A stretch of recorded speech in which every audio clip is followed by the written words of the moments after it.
Do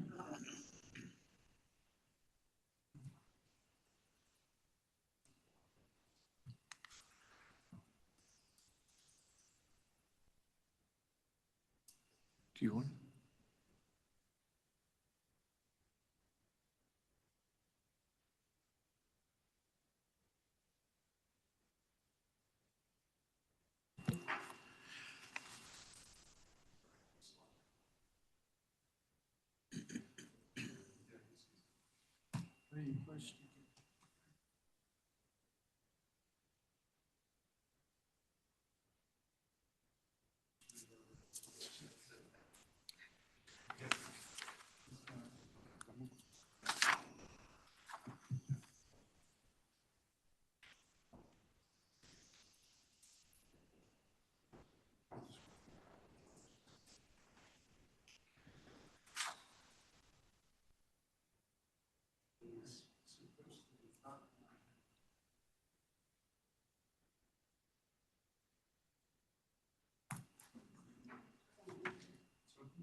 Okay.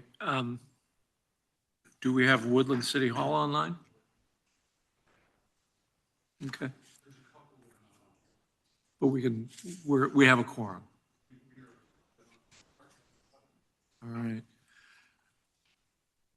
Good morning. Welcome to the February 18th, 2026 meeting of the Capital Quarter Joint Powers Authority Board of Directors. We get a roll call? Certainly. Director Byrd. Director Broadway. Here. Director Chapman. Director Dickinson. Director Foley. Present. Director Frericks. Director Alba Hernandez.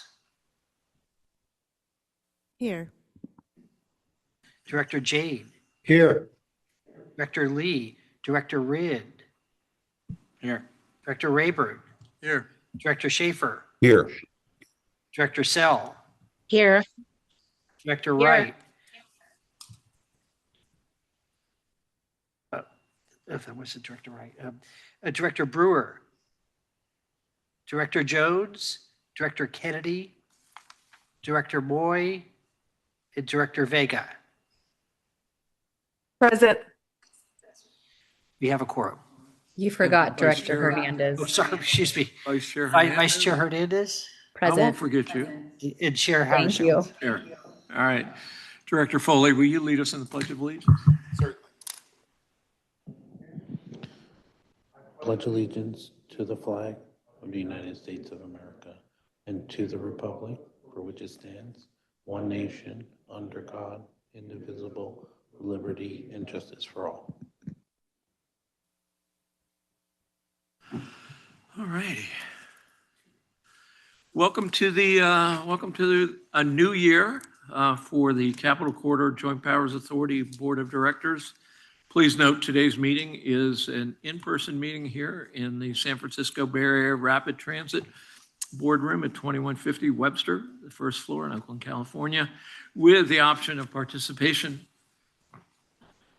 via teleconference. Please note that the board members participating via teleconference are all doing so in locations that have been posted 72 hours in advance of the meeting that are open and available for public participation. You can download the agenda and the presentation materials at www.capitalcorridor.org/ccjpa-board/. All speakers, including the Capital Quarter Joint Powers Authority Board and staff, are requested to announce their name as they begin to speak. For public participants who joined in person, if you would like to provide public comments, please complete a request to address the board form available at the entrance of the boardroom and handed to the secretary, Bob Franklin, before the item is considered by the board. For public participants who joined by telephone, your microphones are automatically muted. If you wish to speak on an agenda item, please dial *9 to virtually raise your hand when public comment is announced. When it's your turn to speak, you may need to dial *6 to accept the unmute request. For public participants who joined via Zoom, please use the raised hand feature if you wish to speak. To board members and staff who joined via Zoom, please mute your microphones whenever you're not speaking to avoid background noise. If you wish to make a general public comment on a subject not on the item, you'll be given an opportunity to speak under item 7. However, if you have a comment on an item which is on the agenda, we will take those comments after the staff presentation and prior to board discussion. Public comment is limited to 2 minutes per person.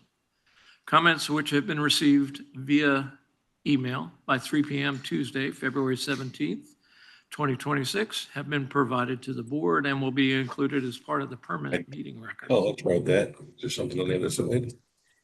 Okay. All right. There you go. We got Mayor Bird's full camera now. Thank you. And Mayor Bird, if you could mute your microphone. Thank you.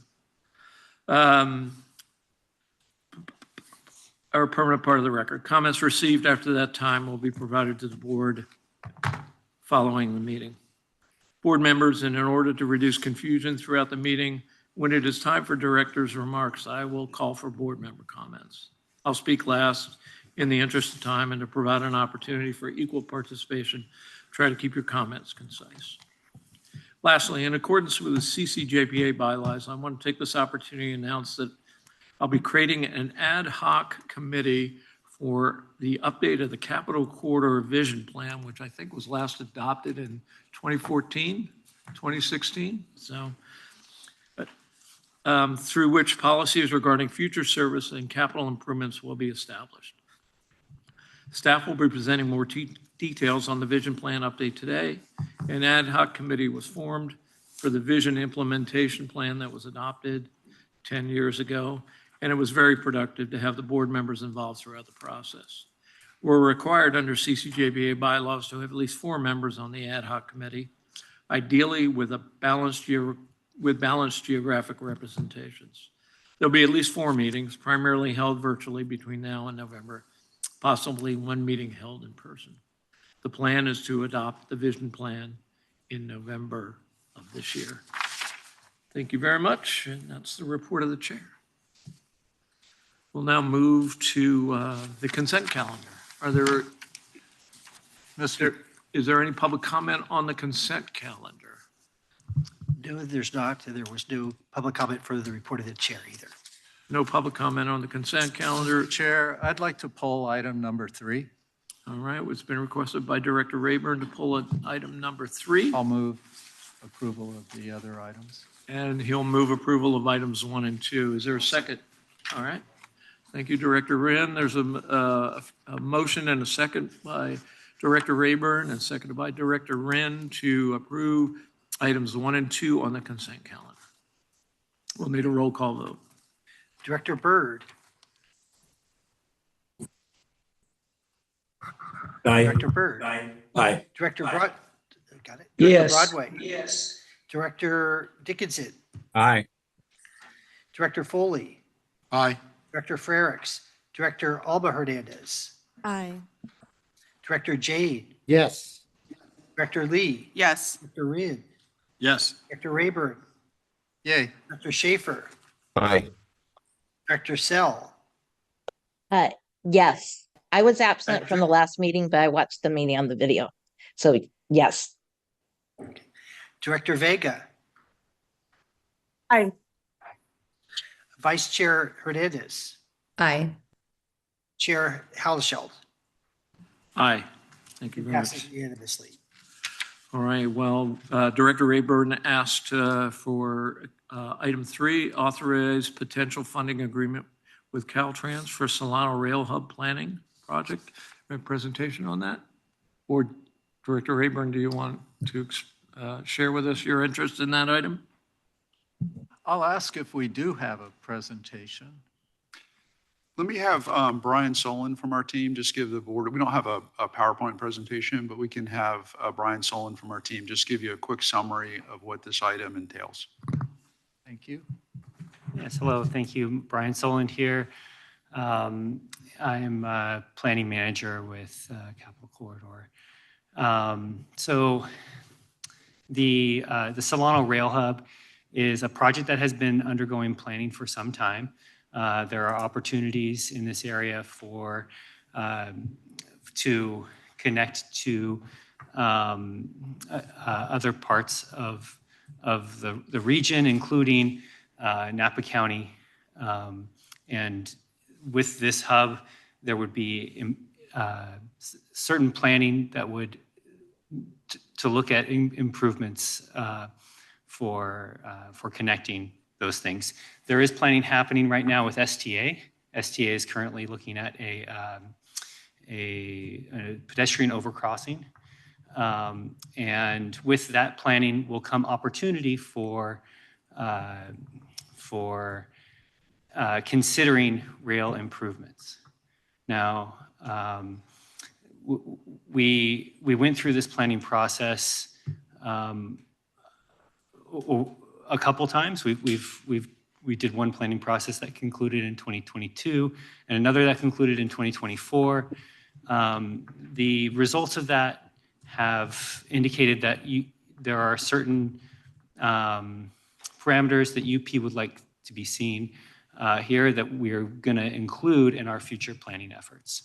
And that's what this planning effort would include those considerations for things like a third track, improved pedestrian access to and ADA accessibility to getting on the trains and things like that. That's and other safety improvements, and that would be the focus of this planning project. And I'll just add that we have applied for the grant, but we have not received the grant. So what this action item would do would be to allow the CCJPA board to receive the funds from the Sustainable Transportation Planning Grant Program, should we be successful in that application. So the application is pending. Correct me if I'm wrong, has the CCJPA board been apprised or had an agendized discussion of the Fairfield-Sassoon infrastructure in the past 5 years? I'm not sure that I can on the spot answer that question on what, I mean, we certainly have talked about stuff in that county, but I don't know specifically to what degree we've gotten into details on the stations. This was the first that I heard of this, and my concern is that this proposed grant would lead to public dollars flowing to benefit private developers behind the California Forever proposal. If so, Caltrans grant will not likely benefit the environment or the financial stability of transit and intercity rail travel. I remind everyone that Solano County is not a self-help county and that any dollars flowing would have to come out of a more general pot from either the state or the federal government, in which there are many competitors. A project like this,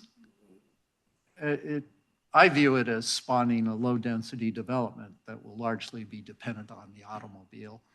If the current projects that I've observed already underway are clues to what the future holds. For example, on December 7th, I set out from Sassoon on bicycle to visit the Western Railway Museum. But I had to abort my ride. It was very harrowing. There was no shoulder on State Route 4 that was being rehabilitated with abundant state funds. And I had to return because of the exposure to high-speed traffic. I didn't continue to the Western Railroad Museum, nor did I travel to other places that I've taken that route to in the past, Bird's Landing or Collinsville, beautiful habitat areas and places that my wife and I really enjoy. In short, what I experienced was not sustainable transportation. And it points to the fact that we're widening highways at a record pace in this area. The pedestrian bridge also is kind of curious. There is a pedestrian bridge in existence right adjacent to the station. So the pedestrian bridge would replace the existing one.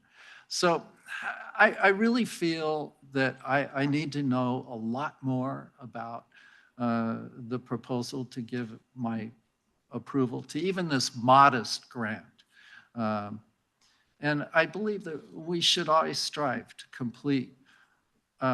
for complete transparency in presenting choices and how we spend precious transit and rail and active transportation funds. So I'm going to abstain from voting on this, and I would hope that it come back with a full presentation if we wish to pursue it. But in my view, there are many competing projects that we have already set priorities for, whether it's SAC to Roseville or South Bay Connect or the Benicia Bridge crossing. Those are my top three.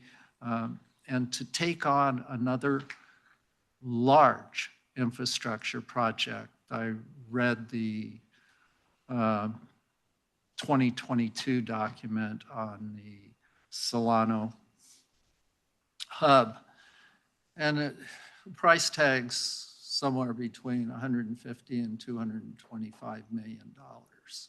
So, and that was in 2022. So I'm going to abstain in voting for this and hope it can come back. Thank you, Director Rayburn. Director Alma Hernandez, I see your hand is raised. Yes, I did want to help provide some light into this particular project. And I'm sorry, I'm off camera just so I can access the microphone.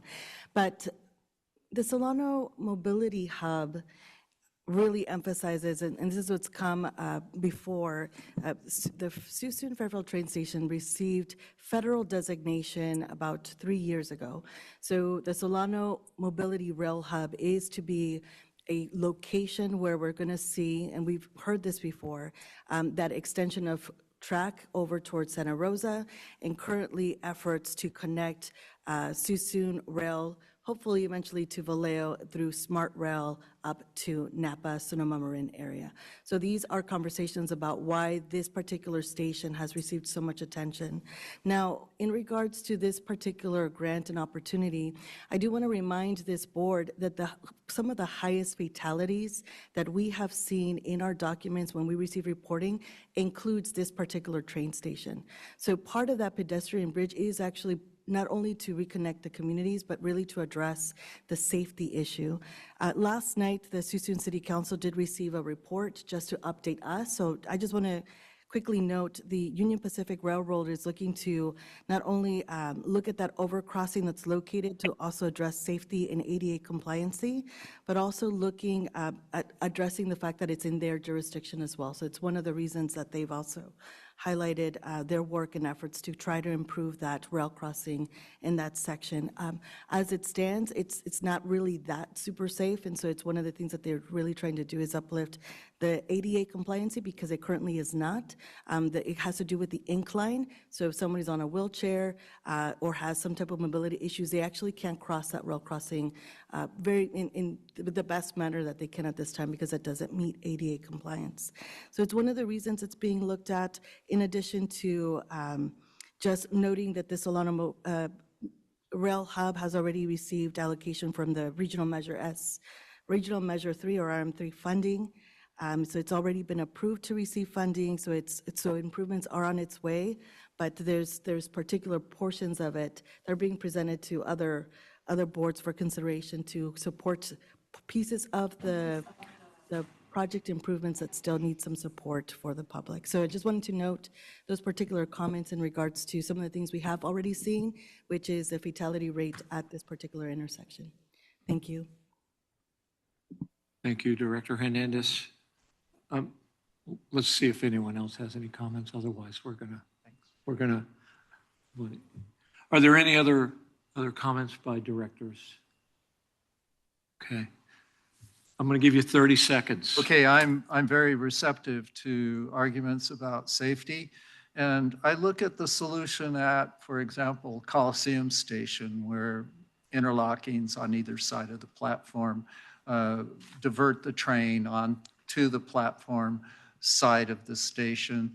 And there is a solid fence barrier between the through train traffic and that part of the platform. So that represents, I think, a much more cost-effective solution to a near-term project that doesn't need to be addressed with a gold-plated solution. Well, we got to start with the planning. So I think we're better, the board's better informed by both of your perspectives on this. Unless there are any other comments, I'm going to call for a vote. All right, take a roll call vote. Is there a motion for this? Well, is there a motion for this? I'll move this item for approval. I'll second. Is there all right, there's a motion and a second. Now we'll do the roll call vote. Thank you. And I'm not sure who did Thanks, Bob. who did the second. Hernandez made the second. Okay, thank you. Director Byrd, Aye. Director Broadway, Yes. Director Dickinson, Aye. Director Foley, Aye. Director Hernandez, Alba Hernandez, Aye.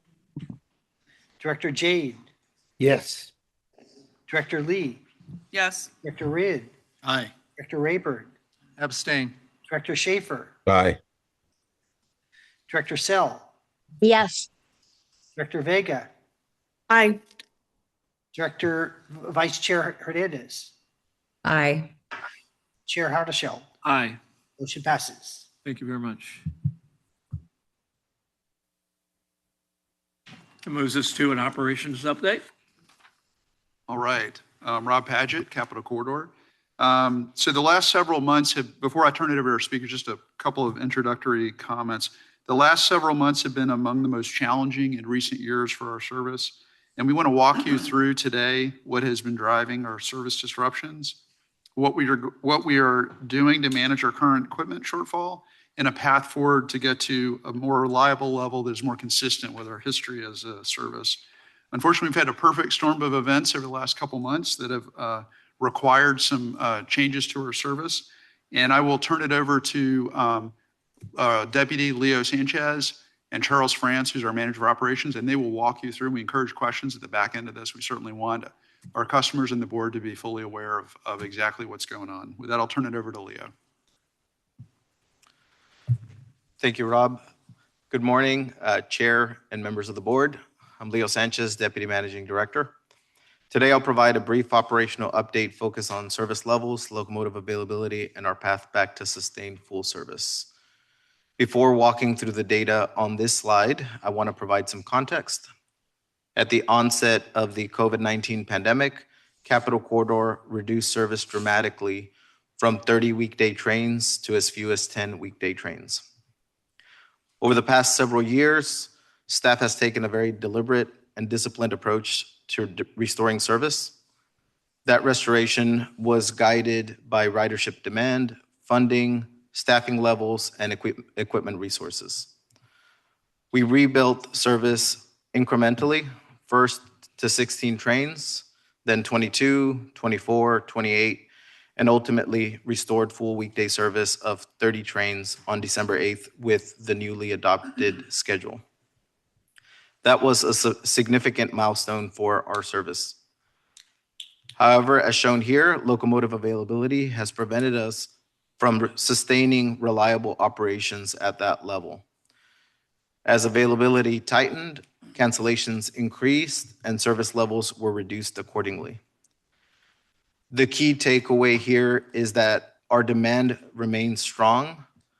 Service volume, ridership continue to track closely together, and when trains are available, our riders return. At full service, we schedule 194 trains per week. And during periods of reduced availability, we saw cancellations rise in some weeks, reaching 13 to 19%. Next slide. So turning to the underlying structural challenges. And as some context, the Northern California fleet, which is shared between the Gold Runner, formerly San Joaquin's, and the Capital Corridor, is made up of 23 locomotives, 13 which are Tier 2 F-59 locomotives, and 10 Tier 4 Charger locomotives. So the first bullet on here is that our F-59 locomotives are now more than 7 years beyond the recommended overhaul. Second, several Charger locomotives have had their life cycle preventative maintenance, also known as LCPM, deferred or delayed, and addressing that work is critical to the long-term reliability. Third, locomotive availability is constrained by long-term out-of-service units while we continue managing day-to-day maintenance on an aging fleet. And finally, we continue navigating shared use of the Oakland Maintenance Facility with Amtrak, and coordination at OMF remains an active operational focus. Next slide. So this slide further illustrates the relationship between scheduled service, cancellations, and available locomotives. The blue bars are unplanned mechanical cancellations, and the orange are the planned mechanical cancellations. When we lack standby units, even a single mechanical issue can cascade into multiple cancellations.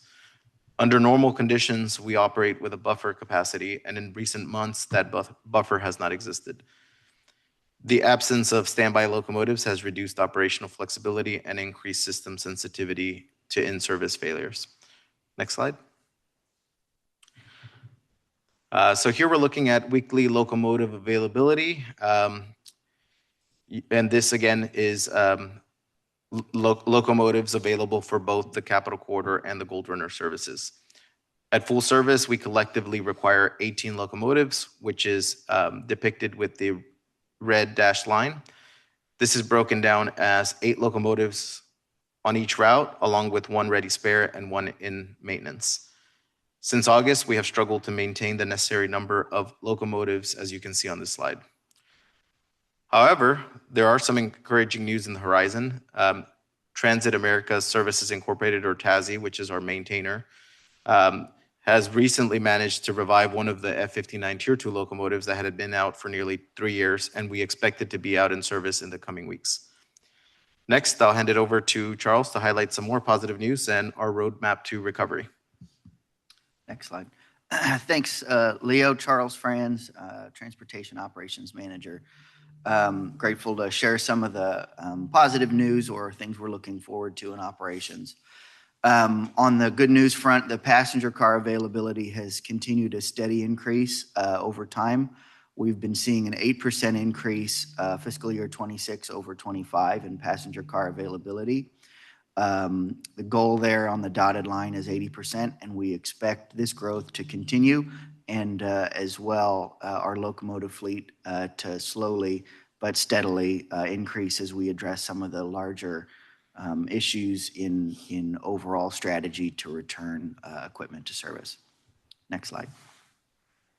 Other good news to share is passenger on-time performance outpaced fiscal year 25 across all the months except for January of this fiscal year by quite a bit in some months.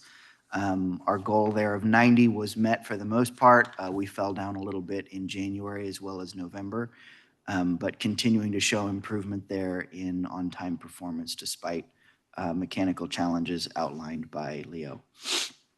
Next slide, please. So what we're doing in terms of recovery, we're working closely with our partners at Caltrans to advance the F-59 overhaul. As Leo mentioned, those locomotives are beyond their overhaul date, their scheduled overhaul date. So we're working very closely with our state partners to advance that project. TASI is addressing the deferred life cycle preventative maintenance that Leo brought up. There's a lot of very complex parts involved with that and a lot of moving pieces, and it's a significant amount of maintenance and a significant time sink to address into those, but they are working on it, which will ultimately reduce reliability and dependability of the Charger locomotives. We've also executed a lease with the state and Caltrain to lease 3 overhauled F40 locomotives from Caltrain, along with 2 train sets. That should increase operational flexibility, reduce cancellation exposure, and allow for extra units while we engage in the overhaul for the F59s. So that'll be a critical component in our fleet program. We're continuously working with Amtrak collaboratively regarding the shared use of the Oakland Maintenance Facility. This is to improve coordination and operational flexibility as we work to maximize fleet availability. And most importantly, we continue to work closely with the state regarding long-term locomotive procurement and bi-level fleet overhauls to modernize all of our equipment. So it's a multi-step recovery program. Ultimately, we need to stabilize what we have now to restore our operational flexibility and return back to reliable full service. Overhaul the existing locomotives we have and modernize our fleet for long-term reliability. The last point I want to make on this is that to remind the board that under the interagency transfer agreement, the state of California does retain responsibility for major overhauls, wreck repairs, and procurement of new equipment. Next slide, please. So a little more positive news was our Super Bowl. We delivered an exceptional program for the Super Bowl despite many odds and things that luckily never rose to fruition, including bumps along the corridor with equipment and other things. But we did pull over 5,000 riders on game day, which was the 3rd highest single day ridership that we've had since COVID, and was more than 50% of an average Sunday. On the train, everyone was really positive feedback. The group on the bottom there was from Washington. They had never taken the train before, and actually they mentioned when I asked how they heard about Capitol Corridor, they Googled what the easiest way to go to the Super Bowl was, and AI told them that it was us. So we were happy to hear that, and a lot of very appreciative fans, appreciative of the service, and so that was really nice to see. And I think what that shows is a clear example of what Leo mentioned earlier, that when service is reliable and available, that the market responds, and that we play a critical regional mobility role for major events at Levi's Stadium and elsewhere. So in closing, for the operational update, as Leo said, demand remains strong and that ridership is growing, and it responds clearly when we're able to demonstrate available and reliable service. And so that our focus is squarely on improving locomotive reliability, restoring standby capacity, locomotive and car capacity, and returning to consistent full service on March 2nd. Happy to take any questions. That's all I have. Thank you for that update. Is there any public comment on this item? No, there's not. All right. Directors, any questions or comments? Director Rayburn. I have a question regarding the Gold Runner service that I often see a cab car being led by a locomotive. And is that situation going to change in the near future, or are we going to see continuation of? Yep. Thanks, Director Rayburn, for your question. This is Leo, Deputy Director. So great question. So on the Gold Runner, they have been working to commission the venture sets, as I think you all have heard over the last few years. The last missing component has been the venture cabs, which are in service. However, they still have some shunting issues that they're working through. That is a project that Caltrans is working collaboratively with Gold Runner in order to deliver an antenna that will be able to satisfy the requirements for shunting and not necessitate needing either a locomotive. We also use what's called the NPCU, basically a cab locomotive, or even one of the legacy bi-level cars that we utilize on our service. So the plan for that is probably about a year out in terms of that being finalized. And as soon as that's finalized, then that does mean that additional locomotives and cabs are freed up to be able to be utilized elsewhere. Thank you, and I would also imagine that the locomotives are being run without the necessary maintenance as well when they're deployed in this fashion. So there's some hope at the end of the tunnel. Director Jane. Yeah, well, first, congratulations on the Super Bowl. I think that's really big, especially since I'm from Santa Clara. We have Levi Stadium here. So 5,000 passengers is remarkable. I have a few questions. The first is that I think you said that the state of California retains control of major overhauls and procurement. And then you said that TASI restored a locomotive that had been out of service for 3 years. So I'm trying to understand, I know we switched some of the maintenance from Amtrak to TASI. I want to understand, why did it take 3 years to restore a locomotive?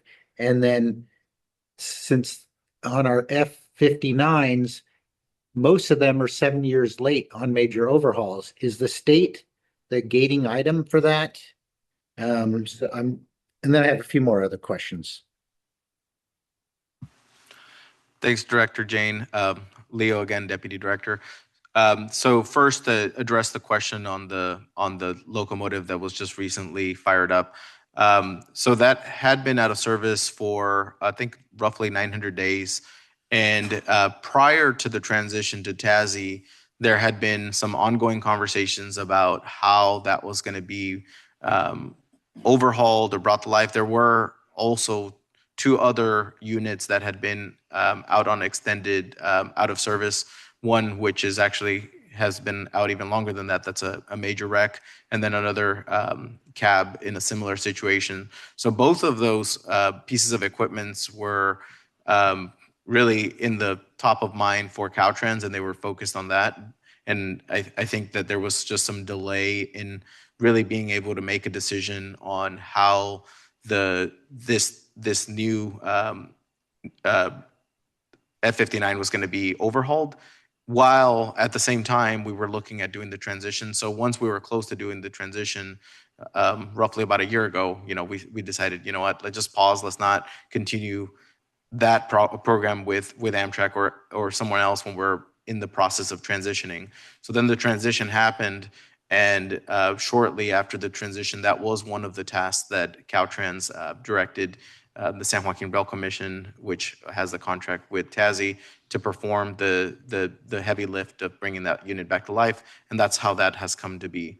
In terms of the second part of your question, which is regarding the overhaul of the F-59 locomotives, in my time here, I think there's been 2 major things that have held back the procurement of the overhauls moving forward. First, as I recall it, there was a robust program that outlined exactly what was going to be as part of the overhaul.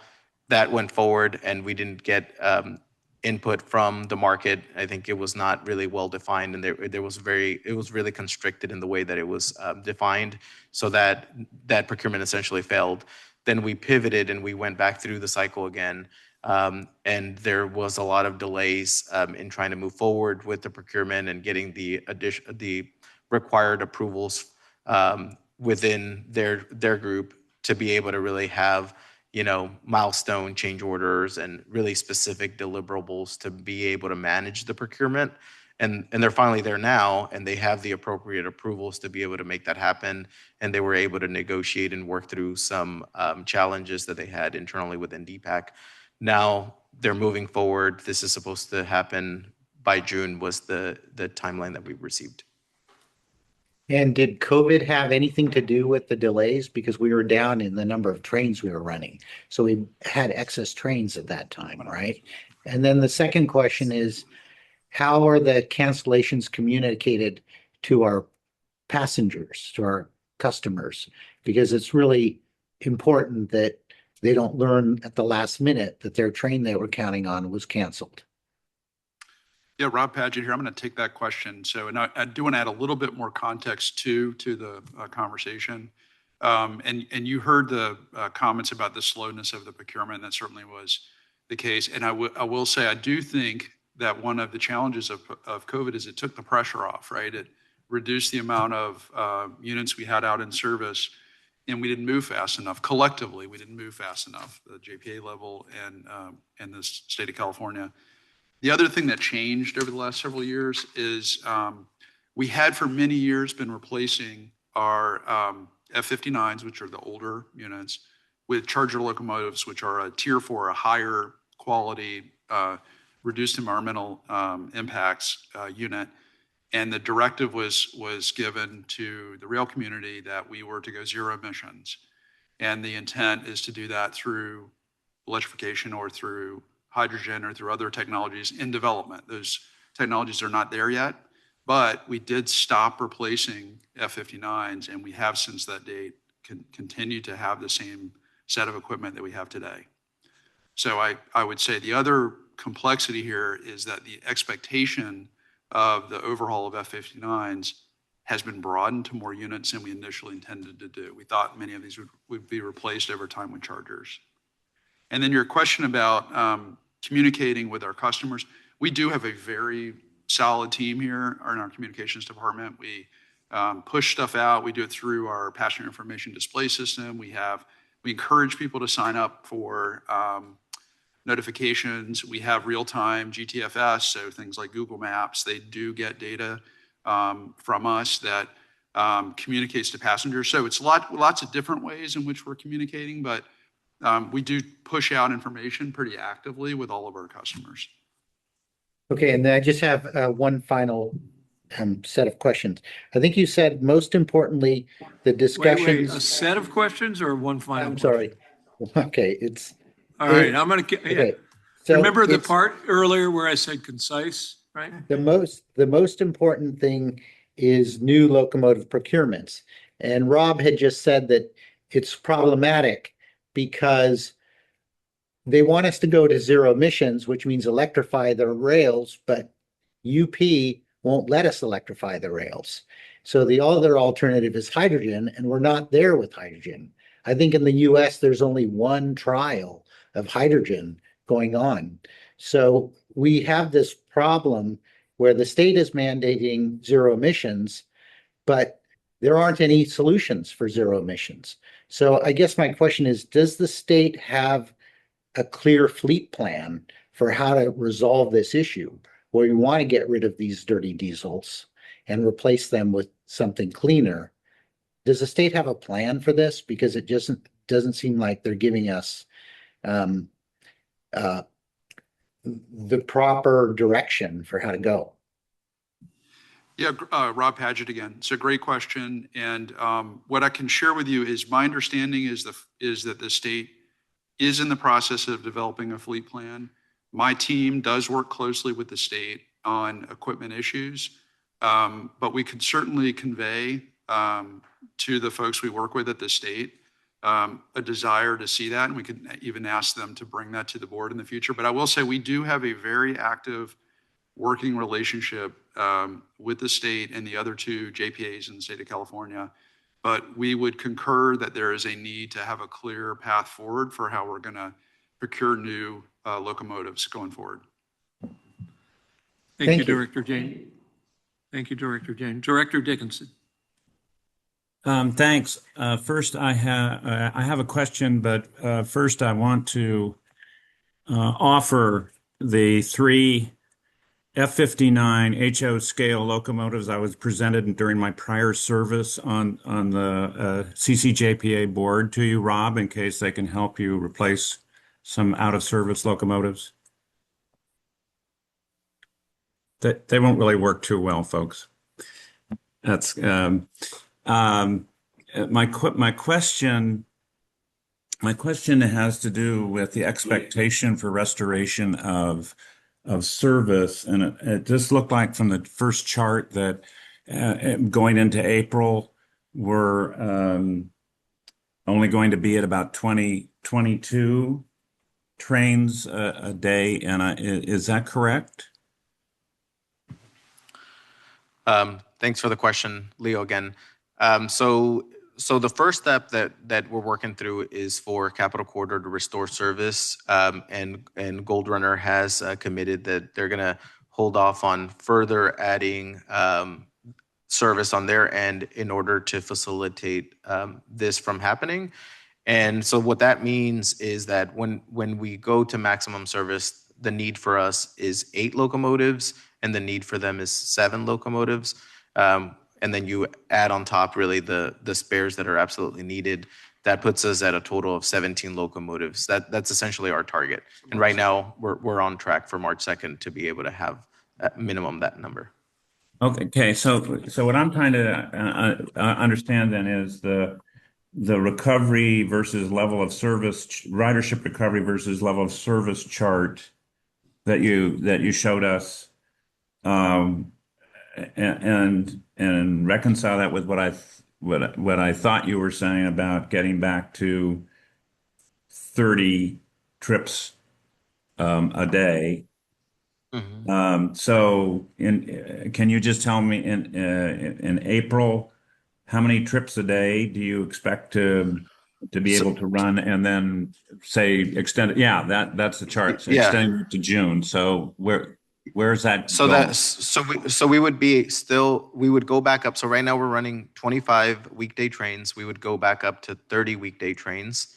And that would be the plan going forward. That is our maximum service scenario. And the 8 train sets that we utilize provide the sufficient turns to be able to do the 30 weekday trains. Okay, so this chart really indicates something slightly different than that. I mean, it's intended to look at something different because it doesn't go back to 30 trains. Are you looking at the filled in blue area? Yeah. That's what I'm. Yeah. Okay. Yeah. And then the yellow extension at the end. Yeah. Got it. So that blue, the solid blue line is the ridership, and then the dashed yellow line is the projected ridership. And then if you look at it's like lighter blue filled in area, that actually shows the levels of trains that we're running for the particular time.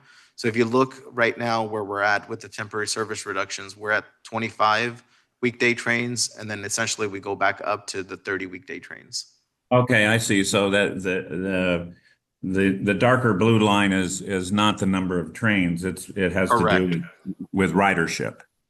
Correct. Yep. The intent it. here was just to demonstrate how ridership and train service track closely together. Okay. I misunderstood the graph, so I appreciate you clarifying that. So just to put the cap on it, then assuming you have equipment available, and we've been discussing that, then you would anticipate that you continuously from roughly April on be operating 30 trains a day, 30 trips a day. That is correct. Okay. That's really where I was trying to get to and what was going on with trips. Thank you. Thanks, Director Dickinson. We did get a public comment from Justin Penman. We'll take that comment now. Okay, Justin, please go ahead and unmute yourself. Good morning, everyone. Suds Jane really answered a lot of my questions, but I basically had 2 left. I was wondering, first of all, does the state have any plans on purchasing new chargers or new rail cars for the Capital Corridor?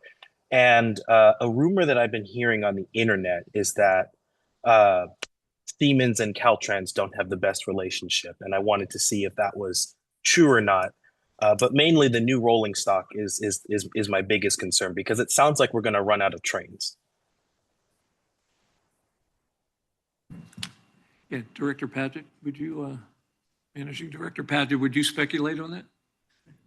I think I'll take the first question. The second question I don't have the ability to comment on, but the first question is there not any active current plans to buy new charger locomotives for our service at present? There are not, correct. Thank you. Director Lee, you had a comment? Yeah, brief comment here. So I'm really concerned about our aging trains that are well beyond the recommended overhaul date. And it seems like this was an issue we knew was inevitably going to materialize. And certainly we are very familiar with that at BART with the legacy trains and ultimately the transition to, the fleet of future. I appreciate that you have sort of a, I don't want to call it Band-Aid scenario or Band-Aid solution here, but I appreciate that you're presenting a plan with some near-term ways to address the operations. But I think we're all asking for a little bit more clarity and certainty about the long-term plan because, as we know, this issue with our rolling stock will only worsen with time. So it is a little bit timely that I know our next item is going to be the Vision Plan 2026 update. Maybe either you can talk about it there or answer now, but is some sort of overhaul of the current rolling stock or plans to get more chargers? Like, is that part of the Vision Plan 2026 update, and or can you ensure that it will be? And, some sort of goals and some sort of roadmap to address our long-term rolling stock issues. Rob Patchett here. Very much appreciate the question and the suggestion, and I think we will talk a little bit about that during the vision plan. And I'll put another suggestion on the table. Our April board meeting is pretty busy because we present the business plan, but in June we could come back and have a more detailed conversation. We've talked today mainly about the locomotives because the locomotives is the more urgent issue. And there is an active procurement out now to do an overhaul of the F-59s, which is a really good thing. You heard how we're delayed on that. But on the rest of our fleet, there's also a plan to do an overhaul. So we can come back to the board and present a more comprehensive effort. We will work with Caltrans because they are really responsible for that and are an important partner on that, and discuss timing, but we will come back to you and give you a more detailed presentation. Yeah, I would appreciate that. I think just education for this board about like how many trains of what types, where are they in their useful life, what does an overhaul mean? All of that would be really helpful. I know in the past at the BART board, when during in the middle of transition, we would regularly get, a pretty full fleet update. So yeah, I would +1 that. Thank you. Great, thank you very much. Good comment. I have a couple of questions. I apologize because I like to ask staff these questions, but this just kind of dawned on me. I thought I understood the PowerPoints, but your slide on weekly mechanical calculations and the weekly locomotive availability, they're doing this for me. So for instance, the last bar you have has 36 total between planned mechanical and unplanned mechanical cancellations, but you have 18 trains, or you need 18 engines. Yes, help me understand that better. Thank you. Thanks, Chair. So I think to explain this one a little bit better, so this timeline shows specific trains that run in any given week. Prior to our maximum service, if you look at the top, it says 184 trains per week. Then we ramped that up to 194 trains per week. So that's the aggregate between the weekday and the weekends. That's how many trains we run. So just under 200 is the best way to remember it. And that week of January 25th, essentially we had 34 planned mechanical cancellations because we knew that we had significant challenges with locomotive availability. So that's what that number was. I'll stay after class to understand it better. Okay, thank you. This is an information item, and so I think we got a lot of information. That'll take us to our next item, the Capital Corridor Joint Powers Authority Capital Project Update and the Vision Plan. All right, so Jim Allison on my team is going to be our presenter here. You all know him well as our manager of planning. Over the last several years, we have all been waiting for the new Corridor ID program that was included as part of the federal infrastructure bill. This is a program designed by FRA that would support longer-term project and service planning for intercity passenger rail across the country. Projects developed through this approach will be eligible for federal funds, so it's super important that we participate in this program if we're going to seek federal funds for our projects. But in many ways, Capital Corridor has been ahead of the federal program with our own vision plan, now a decade old, and I would argue it has been really an example of what the federal government is looking for in the future. But to date, the FRA administration has been slow to deliver. They are still supportive of the program, the new administration. It appears this will continue, but it has been slow in execution. Given that our vision plan is now a decade old and to jumpstart our own efforts towards Corridor ID, we are going to move forward with a quick update to the vision plan. And with that, I'm going to turn it over to Jim Allison on our team, who will provide you with the details. All right, thank you, Rob. Jim Allison, Senior Manager of Planning for Capital Corridor. I was involved with some of you in the last vision plan update, and things have certainly changed. So it's time to get that renewed. So the vision plan itself is a strategic roadmap for service development and capital investment. It sets up that program. It identifies policies that the board could support or decide not to support. It does present a framework under which capital investment is prioritized, which is a challenging thing to do. And as Rob said, with the Federal Corridor ID program that's coming any day now, it will take a long time, even once it gets more kick-started, to get through it.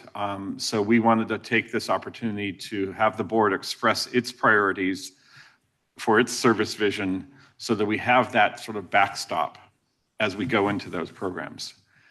And the reason to update that is, that's clearly one of the reasons, is that this new Corridor ID program is coming along, and we want to be ready to meet it with this board's direction and alignment behind it.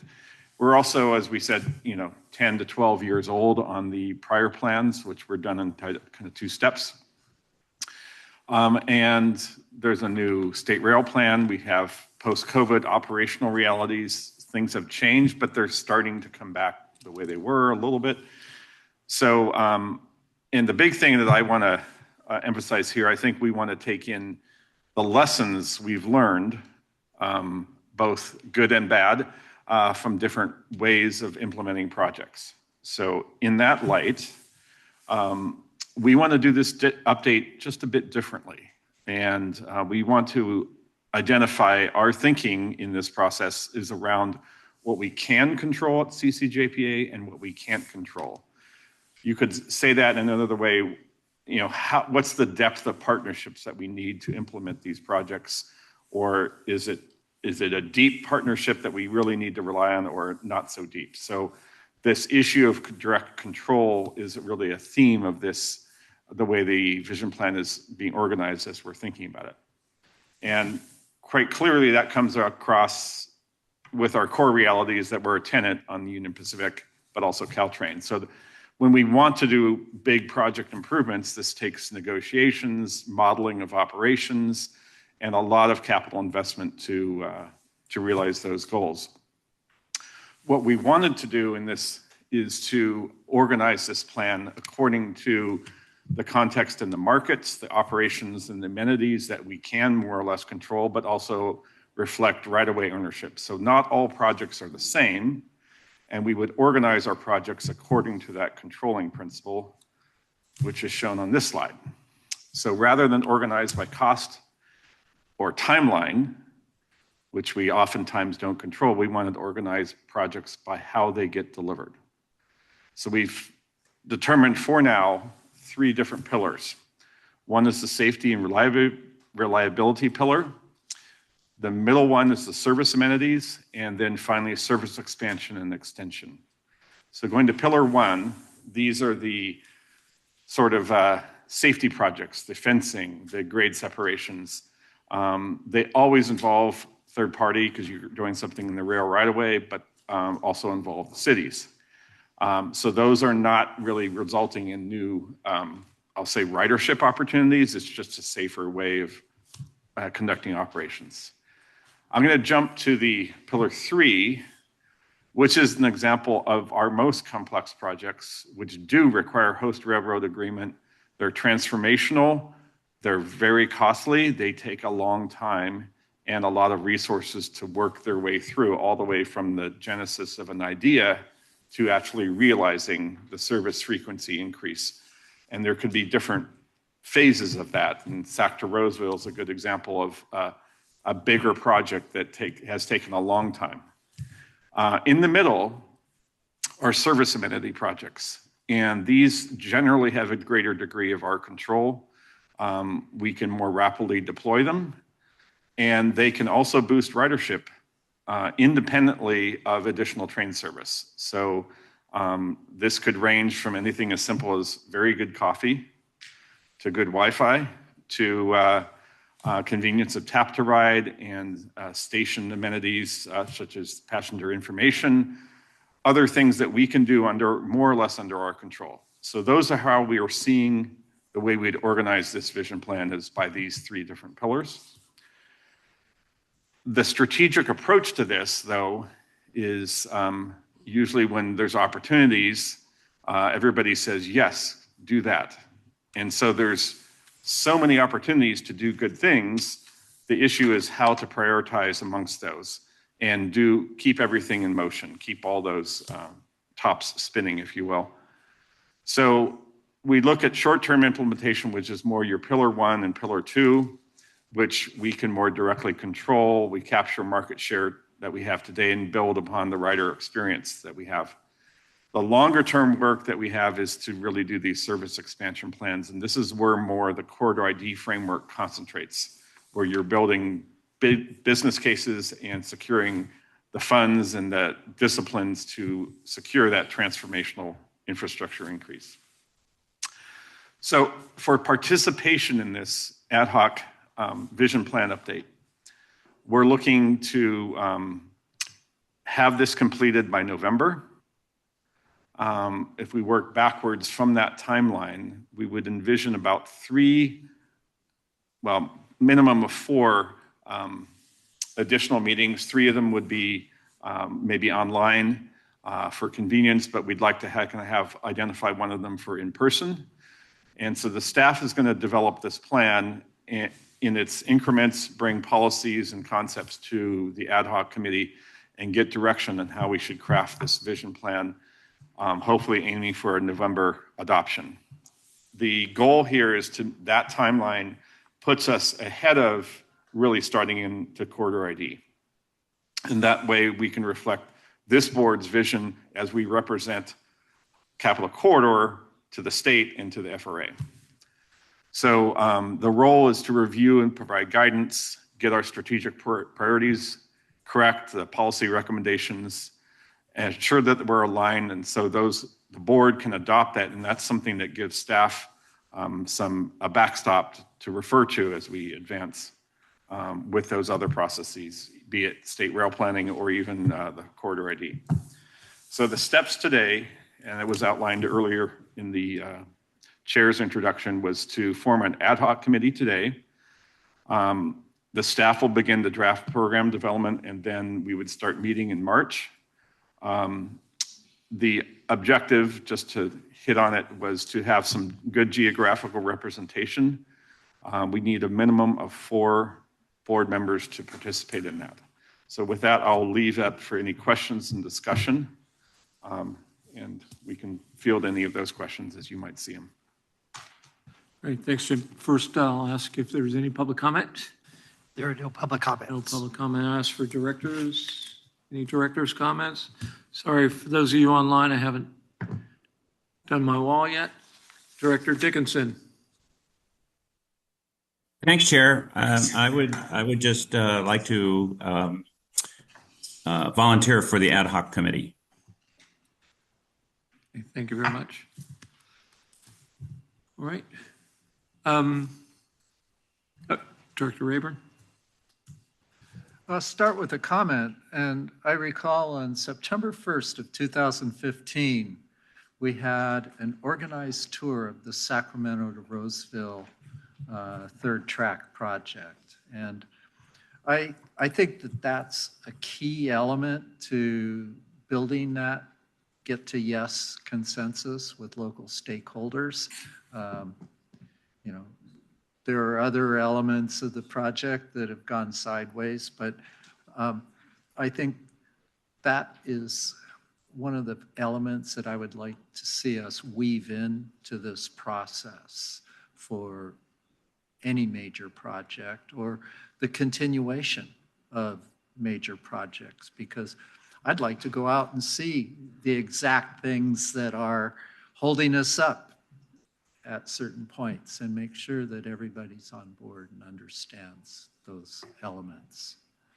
So I would like to participate on this. Thank you. All right, appreciate the comment, Rob, here, and we will add field trips to the plans. Great. I know we've had a couple of people. Our process is to call for public comment first, and we did that. And so I know that during the discussion, as often happens in my own head, that people want to be part of the conversation. This is an information item. Those who have now expressed an interest in public comment, my suggestion is this is an ongoing process. Please provide that in writing so that the board can have that point of view as they move forward. With that, I just want to say this is a very important process. I had coffee earlier this week with somebody who wanted to find out what's the status on third track and was very frustrated about it. And I said, so are we, right? I shared that we are indeed frustrated as well. You know, Jim, the pillars, I said, he had a suggestion for another stop. And I said, well, you know, there's a bus bridge. He said, buses, buses, right? So from the amenity standpoint, you know, people like the train versus the buses. So that's really important. And as I said, you know, this vision plan, and I view, you know, Roseville to Sac or Sac to Roseville, whichever end of the line you're on, is really an extension of the service, not a, you know, an expansion of the service. And I will just finish in my usually quirky way. I love music. And probably a decade ago, when the vision plan was going on, there was a group called Daft Punk out of Sweden. And they had a song called Harder, Better, Faster, Stronger. And that's going to be the subtitle for the vision plan, okay? Okay. I think if that's up, Jim, did you? It looks like Director Jane is hand up. Go ahead, Director Jane. I just wanted to say that I'm very interested in serving on this ad hoc committee. Thank you. If we have too many of you, it's not an ad hoc committee, is it? So we have to be careful. We'll have to, we thank you for your interest. With that, we'll move to item 2B, the Capital Corridor Joint Powers Capital Project Portfolio. And we'll just take any, this has really been our focus for today on capital projects, so we'll just take any questions if anybody has questions on projects. All right, is there any public comment on this? I know we had a written public comment that I believe was on this. We do have two hands up. We have two hands up. We'll take those public comments. The first is Adriana Rizzo, followed by Justin Pedman. Adriana, please go ahead. I would just like to, hi, can everybody hear me? My name's Adriana Rizzo. I'm with California for Electric Rail. I would just like to express my concern about the long timeline for the third track to Roseville project, and encourage, this is really important for improving regional service and, you know, reducing traffic in the area. And I'd just like to encourage the board to dive deeper into what some of the issues are holding this up, and if there's any fixes that can be implemented either through, you know, practices at the board or through at Capital Corridor or through state legislation to improve project delivery, and just more transparency and insight on that would be appreciated. Thank you. Great, and thank you, Ms. Rizzo. We also got your public comment on written public comment as well. The other public comment? So we have three now. Justin Penman, please go ahead. All right, I have a question with regards to the vision plan. The last vision plan, and I read it thoroughly, pertaining to, it looks like this is related to the South Bay Connect program and how we're going to be switching everything from the Nile subdivision over to the Coast subdivision. If I'm not mistaken, the last vision plan said that we were considering acquiring the Coast subdivision from Union Pacific and double tracking it. Is that still within the plan? And is that still something that we want to do to give us some sort of exclusive right of way for passenger only? Managing Director Paget, do you want to, I envision the vision plan covering everything. Yeah, I would concur. Everything is on the table to discuss. Yeah, that is the idea of the vision plan. And I would add quarter ID. Part of the notion of quarter ID is to be able to make long-term plans and prioritize projects. Right. Thank you very much. But that's not really within the South Bay Connect thing, if I'm understanding that correctly. We're just trying to switch everything over, but we're not talking about acquiring any right-of-ways. We'll be having a vision plan, so we'll find out. All right, fair. The next speaker is Daniel H., followed by Gary Gutowski.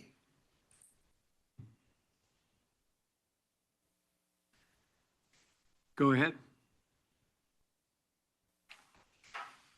Daniel? Daniel, make sure to unmute yourself. *6 maybe. Okay, we'll come back in a second. Just a second. Gary, please go ahead.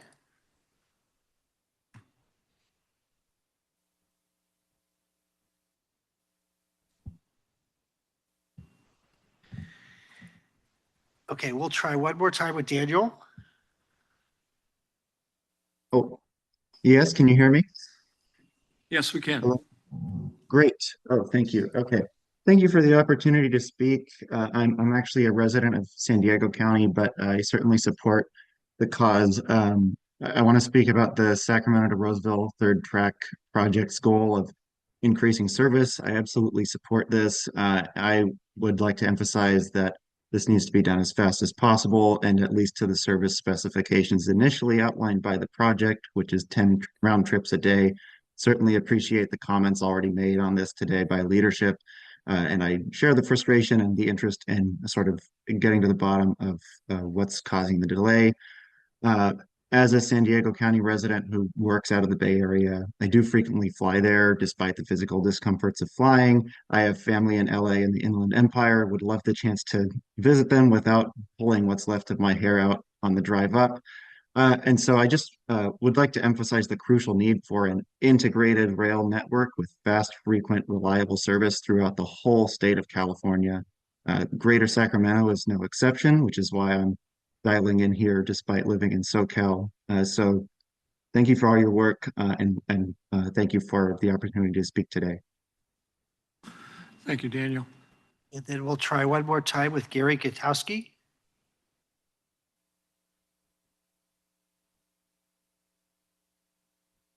Gary? Okay. Gary, if you can hear us, please submit your comments in writing because we can't hear you. So please do that. We value that very much. All right. Well, that takes us to our sole action item of this agenda, the legislative and funding update on state and federal. Managing Director Paget, I think this is you. Yep, and I'll give you a legislative update. We are not going to request an action from the board today. We do not have anything on the list. But I do want to highlight several things. First, as you're aware, Congress has passed a budget for the current fiscal year. That is important for us because it means FRA can continue to operate and move forward, which matters in many ways. But second, this is the year of reauthorization. The current transportation bill expires on September 30th.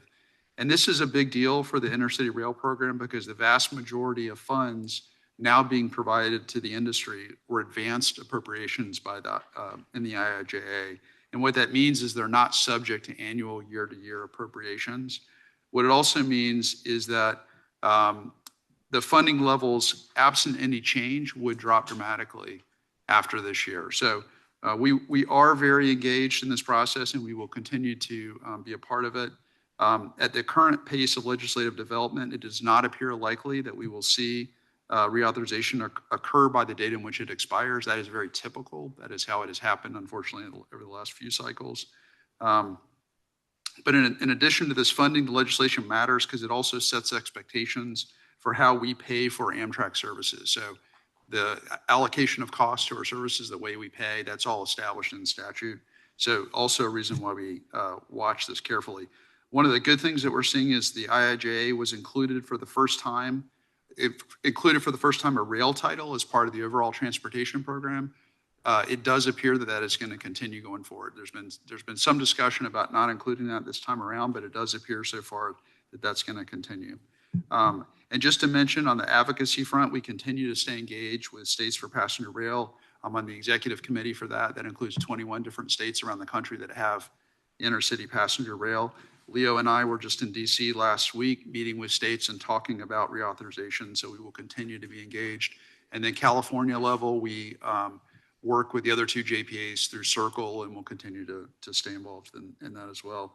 On the state funding front, we are in the second year of a 3-year period of increased available operating funds for intercity rail. For more than a decade, we were capped at $131 million across the 3 JPAs for direct operations. For a 3-year period beginning in FY25, that funding level was increased to approximately $200 million.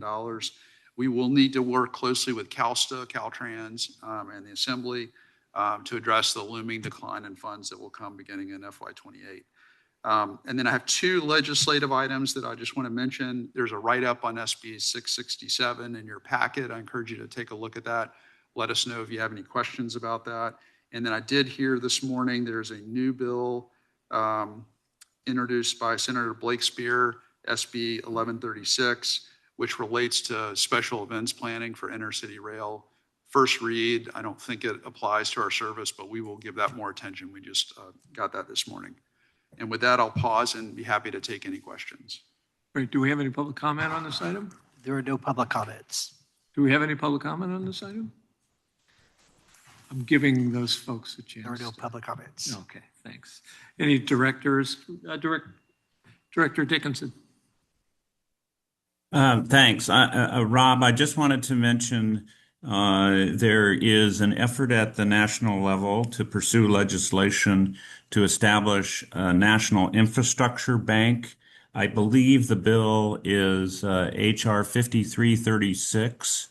And there is a fairly broad, very active coalition working on the bill, trying to encourage co-sponsors. And I can't really tell you what the prospects of the legislation may be, but I think it's born of the expectation that there's not going to be enough funding included in any of the transportation related authorizations, including surface transportation authorization. And so establishing a national infrastructure bank would be a way of providing an additional source for infrastructure projects across the country. It's obviously we've got one in California with the iBank, as I'm sure you know. But this is taking it to literally the next level. So it's something you may want to investigate to see whether it's got any applicability to Capital Corridor and the projects that we've been talking about potentially if it were to become a reality. So something just to put on your radar screen. Thank you very much. Director Rayburn, are you raising your hand or are you? Yes, I am. Okay. I thought you might be telling me this. Okay. Go away. I'm interested in knowing a little bit more about the Davis Station improvements and the crossover. I understand that we lost $5 million from Amtrak, but gained from the good graces of Representative Thompson, $1 million. but we're still short. Is that Yeah, correct? thank you for the comment. So there was in the budget bill, $1 million allocated toward the connection to the neighborhood on the other side of the Davis station. So we did end up paying for the $5 million that Amtrak pulled to continue with through our SRA funding, and that was in the earlier item. So that will move forward. And the next step for us is to continue to engage with Amtrak to ensure that they move forward with design and hopefully implementation of the Davis Station project. We did let them know that the $1 million was in the budget bill so that they're aware that our local congressional officials are working to make this project happen. That's very good news. Thank you. And one other question is regarding the South Bay Connect. Do you have a timeline for when we will get a revised scoping proposal? We will get back to the board on that item. Yep. Alrighty, just a couple of things to add. One, I shifted my SACOG assignments this year to be on the mega region group so that we can interface with the other regions on this, and I can be part of that. And then last, feels like it was May. It was a warmer day than the time you were back there, but last year, Director Padgett and Managing Director Padgett and I had an opportunity to visit with our Congressman Kiley, and talk about something that I think has been introduced and making its way. It's called the SPEED Act. I tried to look up what that acronym means. Specialized, expedited, economic, something like that. And in part of the questions we've heard today is, you know, with the last federal dollars in, it makes a NEPA requirement. I think the SPEED Act or other efforts in Congress are trying to recognize that California's Environmental Quality Act is such a robust act, it could stand in place for the NEPA document, and then expedite things like third track. Yeah, Rob Padgett here. Appreciate the comment. And yes, that we are aware of that. That particular act is less applicable to transportation, is my understanding. However, we are also in discussions on that very topic on the transportation side, and that I suspect will be a big part of the reauthorization bill. And California and a couple of other states have a very robust state environmental process. It does currently, as set up, in cases like our third track project where we didn't have federal dollars early in the project, it does slow these projects down. So we're looking for ways to not avoid environmental requirements, but make sure the processes don't get in the way of good projects. Thanks for cleaning that up for me. All right, we'll next move to the Managing Director's report. All right, we're almost done here. Just a couple of quick updates here in the Managing Director's report. If you can go to the next slide, please. Lots of good news here. Our ridership has really bumped up from last year. We're up 21% in the first quarter of the fiscal year. Our revenue's up 7%. OTP's a little less than we'd like it to be, but overall, we're in a good place. Despite some challenges we've had in recent months, the riders are clearly there. So we're happy to see these numbers. Go to the next slide, please. I will say we did have a trespasser incident yesterday, so that number is 5 for 2026. We are still working with FRA. We have a $20 million grant to place 17 miles of fencing in some critical areas of our corridor. We are moving forward with that with FRA. We have a $5 million match on that as well. But we're doing lots of things. The board's been engaged in this topic, and we will continue to be engaged and keep this at the top of our list in terms of priorities. Next slide.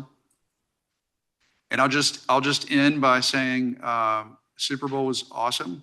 We got some concerts coming up this summer, so please jump on the train and have a good time. And we are working closely with the regional partners on FIFA. It's going to be a big event. And this one is a little different because it's everywhere. It's not just here in Santa Clara, but we're excited. My teams are working closely on the plans for this coming up. And with that, I will pause, and that's a very short managing director's report, but happy to take any questions. With regard to FIFA, do you have any plans to implement a fair system like you did with the Super Bowl, or will, and sort of a connected question is, will Tap to Ride be out of the pilot phase and ready for the big time? Thanks for the question, Director Rayburn. Leo, Deputy Director. So we are working closely to see how we're going to manage the trains that we're going to be serving, the events that we're going to be serving. We are working aggressively on Tap to Ride and figure out how do we really unlock that to mirror something that BART is providing already, which is a fully open loop system without a manifest requirement. So that is one of our top initiatives that we're working on. We're working closely with Amtrak on that. We've had some conversations that seem to be positive in terms of getting to that place. And I think if we can, do that, then we will absolutely do that. So that is one of the things that we're working on. So I think more to come. We're still working on it. Thank you for your leadership role in this regard. Thank you, Director Rayburn. All right. Anything else? That brings us to our Board of Directors reports. All right. That brings us to the item 7, public comments on non-agenda items. And we have 2 in-person speakers, Jeffrey Beeman, followed by Andrew. Jeffrey? Okay, come forward. Thank you. Thank you. Hi again, Jeff Beeman, your friendly neighborhood scientist. And actually, I do lobbying for the infrastructure bank that Director Dickerson referred to. Usually complaining to you about hydrogen-powered trains, but today I'm going to spare you that. They are really horrible in terms of reliability, and we've heard how important that is today. So let's try and electrify things. But today I'm going to express support for electrifying the Capitol Corridor and third tracking the track to Roseville. Hopefully we can negotiate with Union Pacific very hard to make this happen.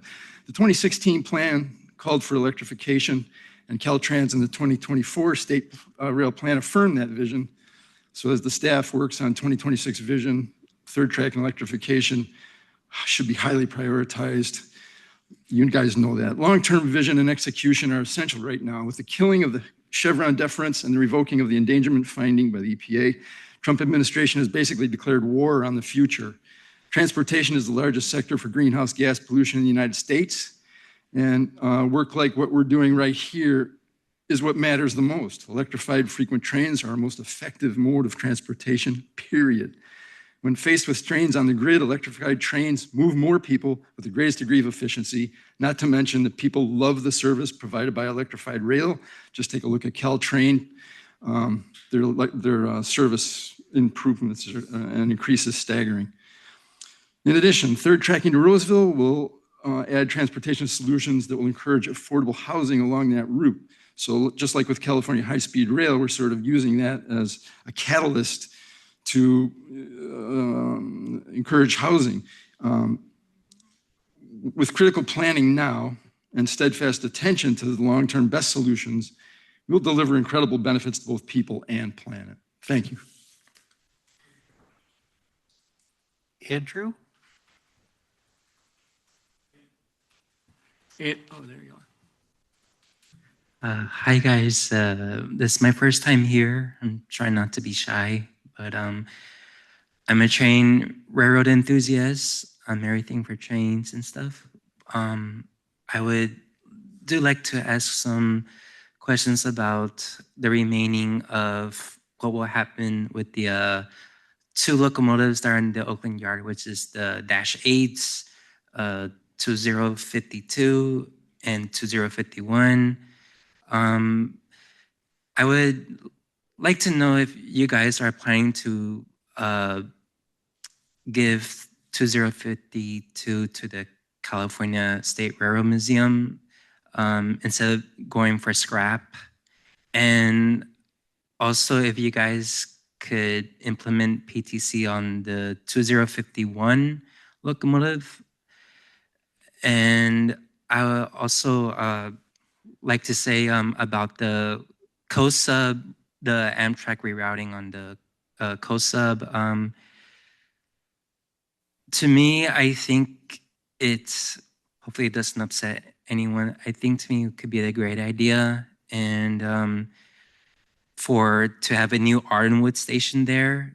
And I know that Fremont has served Amtrak Capital Corridor throughout the years. I first wrote it in 2001, I think.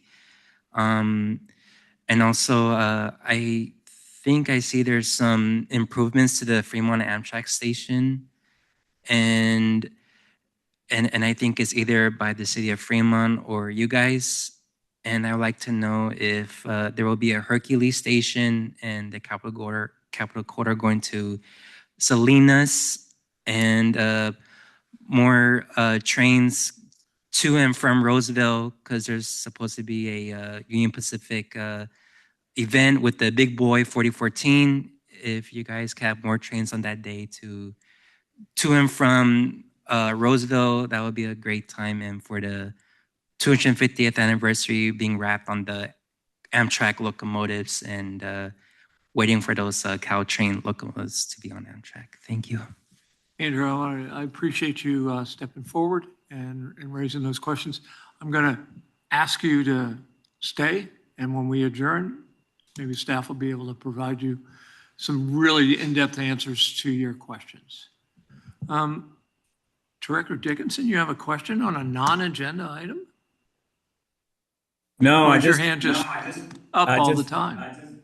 I know, I just didn't get my little hand up, my little paw up quickly enough on board director reports, Mr. Chair. I just wanted to quickly share that there is a citizens transportation measure in the works here for the city of Sacramento, and expect within the next week or two it'll be filed and start circulation for signatures. Looking at the November ballot, it would be a half-cent sales tax increase that would generate about $75 million a year.